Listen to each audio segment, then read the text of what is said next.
अस्सलाम वालेकुम नाज़रीन, मैं हूं अलीना शिगरी। आप देख रहे हैं मेरा यूट्यूब चैनल। सब्सक्राइब करना आपने भूलना नहीं और अपने कमेंट से भी और फीडबैक से भी ज़रूर आगाह करते रहिए। आज की बड़ी अहम डेवलपमेंट्स हैं और बहुत तेज़ी में ये डेवलपमेंट सरफेस करना शुरू हुई। आज सुबह से ही बड़ा माहौल गर्म हुआ था पाकिस्तान तहरीक इंसाफ के इंट्रा पार्टी इलेक्शन को लेके। सबसे पहले तो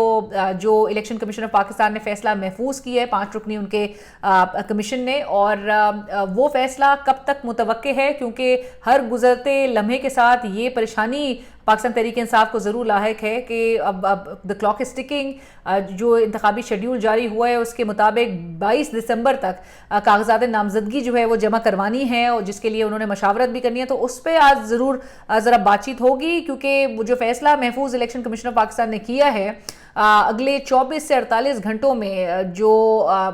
बल्ले का निशान है, क्या पाकिस्तान तहरीक इंसाफ से वो छिनता हुआ दिखाई दे रहा है, और इस हवाले से जो फैसला मुतवक्के है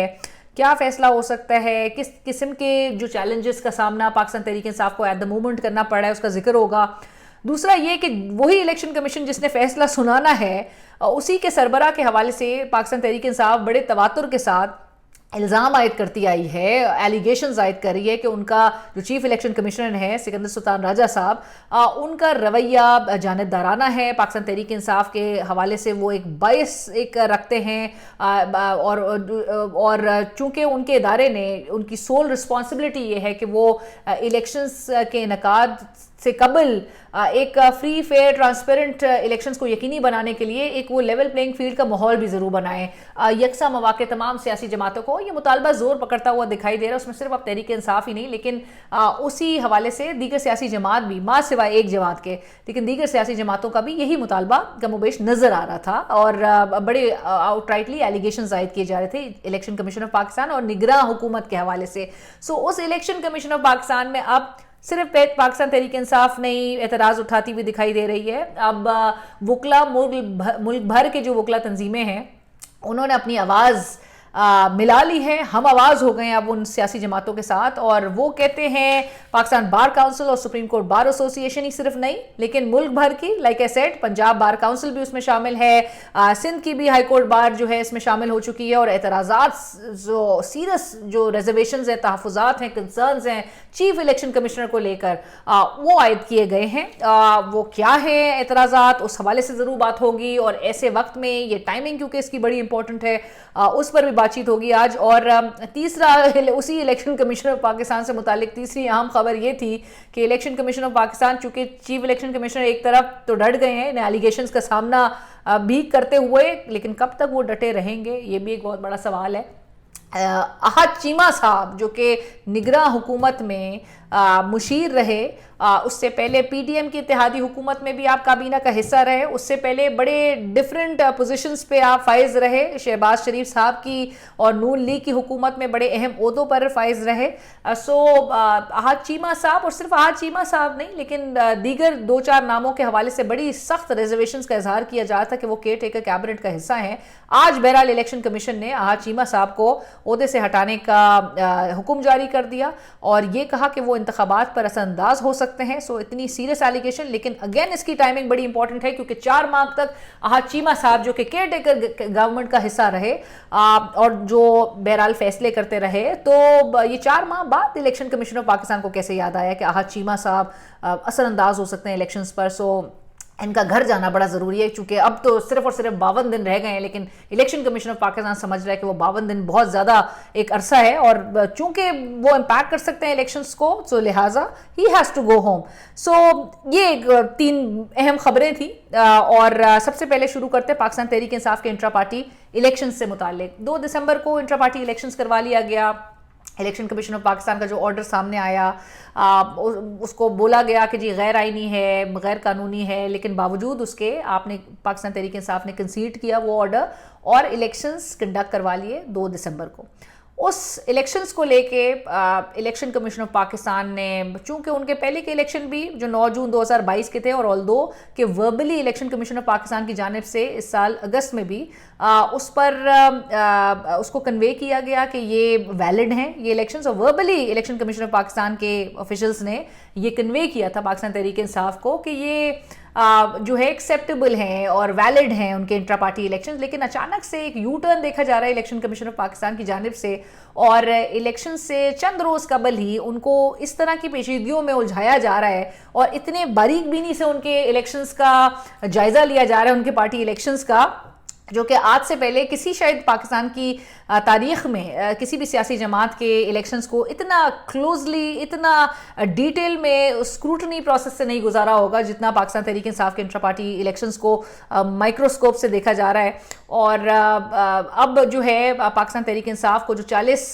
सवालात दिए गए थे, आज पाकिस्तान तहरीक इंसाफ कहती है कि जी उसके हवाले से आईनी और कानूनी जवाबात से मुतमईन करने की पूरी तरह से कोशिश की गई है और बड़ा एक strongly and they are even hoping Pakistan Tehreek Insaf के इलेक्शन कमीशन ऑफ पाकिस्तान एतराज़ उठाना अब बनता नहीं है। एक तरफ पाकिस्तान तहरीक इंसाफ पेशावर हाई कोर्ट से भी स्टे ले चुकी है कि इलेक्शन कमीशन ऑफ पाकिस्तान कोई हतमी फैसला इस हवाले से नहीं दे सकता और ये भी पाकिस्तान तहरीक इंसाफ की जानिब से कहा जा रहा है कि एडवर्स ऑर्डर जो है वो जारी नहीं कर सकता, यानी कि अगर पाकिस्तान तहरीक इंसाफ के खिलाफ कोई फैसला इलेक्शन कमीशन ऑफ पाकिस्तान नहीं दे सकता लेकिन कोई अच्छा फैसला होगा तो वो बहरहाल जारी कर सकता है। सो दूसरी तरफ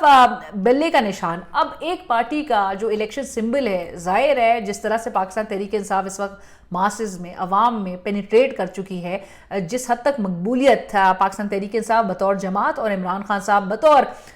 लीडर इस वक्त पाकिस्तान में जो मकबूलियत उनकी है, जो अवाम में उनको पजीराई मिली हुई है, ऐसे मौके पे अगर उनका इलेक्शन सिंबल इलेक्शन से चंद रोज कबल छिन जाता है, उसका डाउन साइड, उसके कॉन्सिक्वेंसेस क्या हो सकते हैं और क्या पाकिस्तान तहरीक इंसाफ इस हवाले से इस किस्म के फैसले का सामना करने के लिए तैयार हो? क्या प्लान बी तरतीब दिया गया है? क्या स्ट्रैटेजी होगी? क्या हिकमत अमली होगी? क्योंकि ऐसे में अगर बल्ले का निशान लेट्स सपोज इनसे ले भी लिया जाता है, सो क्या वो कैंडिडेट्स अब बल्ले के अलावा, जो कि सब पूरी आवाम को पता है कि जी बल्ले का निशान पाकिस्तान तहरीक इंसाफ का है, लेकिन अगर बल्ला निशान अलॉट ही नहीं किया जाता पाकिस्तान तहरीक इंसाफ को, तो उनके कैंडिडेट्स डिफरेंट सिंबल्स उनको अगर अलॉट किए जाएंगे और उस पर वो इलेक्शंस लड़ेंगे तो वो किस तरह से आवाम को कन्विंस करेंगे? चले आपने सोशल मीडिया या दीगर आपने प्लेटफॉर्म्स के जरिए आवाम में वो आगाही आपने उनको अवेयर भी कर दिया, एजुकेट भी कर दिया आपने उसमें, और ऑल दो के कम दिन रहते हैं, लेकिन अगर आपने उनको आगाही उनमें उजागर कर दी, आपने उनको कन्वे कर दिया अपना मैसेज कि हमारा इमरान खान का हिमायत याफ्ता उम्मीदवार है,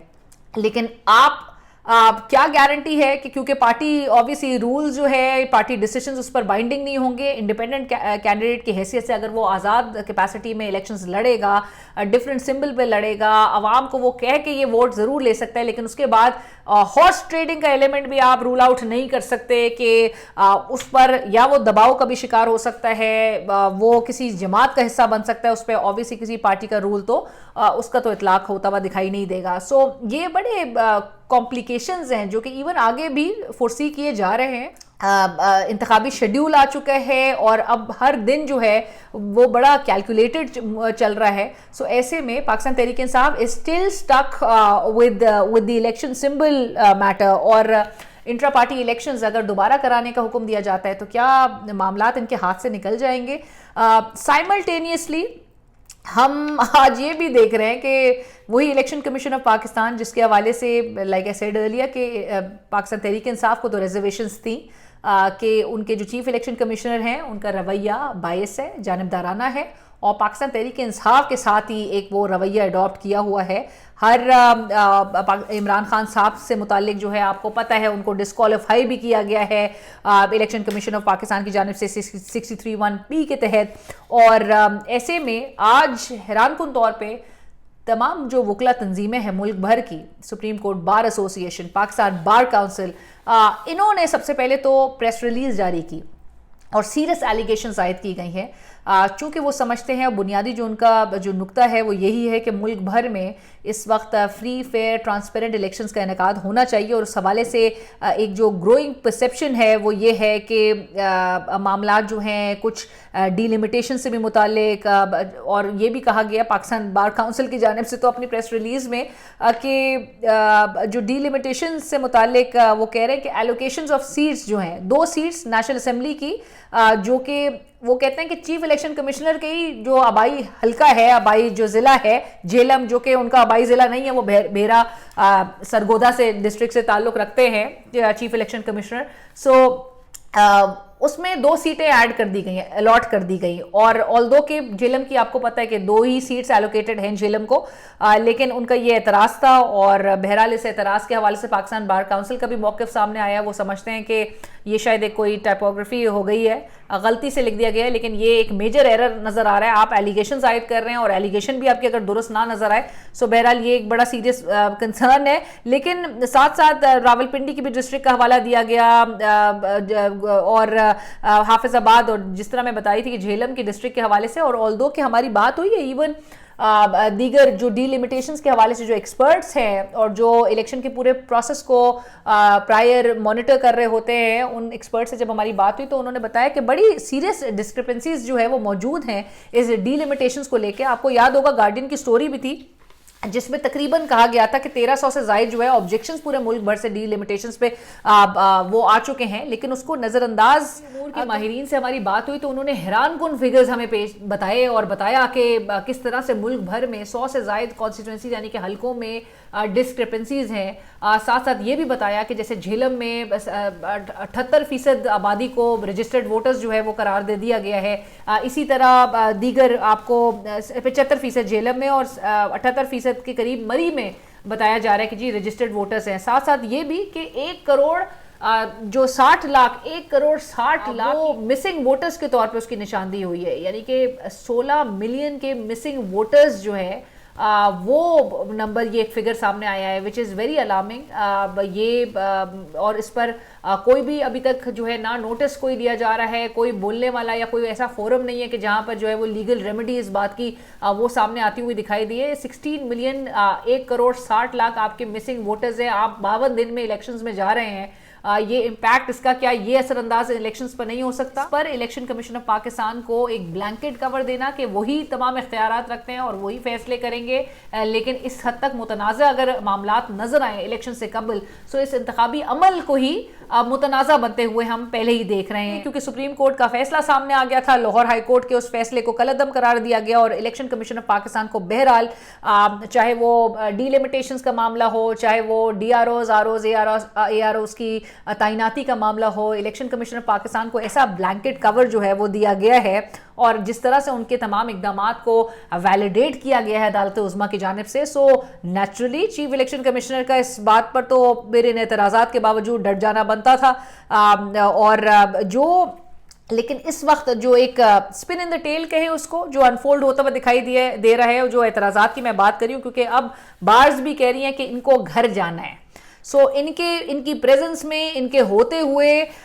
इलेक्शंस का फ्री फेयर और जो साफ इलेक्शंस हैं, शफाफ इलेक्शंस हैं, वो यकीनी बनाना तो मुश्किल है, लिहाजा इनको घर जाना है। और पाकिस्तान बार काउंसिल ने तो यहाँ तक कह दिया है, ऑल्दो के सुप्रीम कोर्ट बार एसोसिएशन ने डायरेक्टली कहा है कि इनको घर जाना है। Chief election commissioner should go home as under him fair and impartial elections with equal opportunity for all are not possible. Pakistan bar council ने थोड़ा इनडायरेक्टली बोला है और बोला है कि the aim is to ensure cause of free fair and transparent general election which is not possible in the presence of incumbent chief election commissioner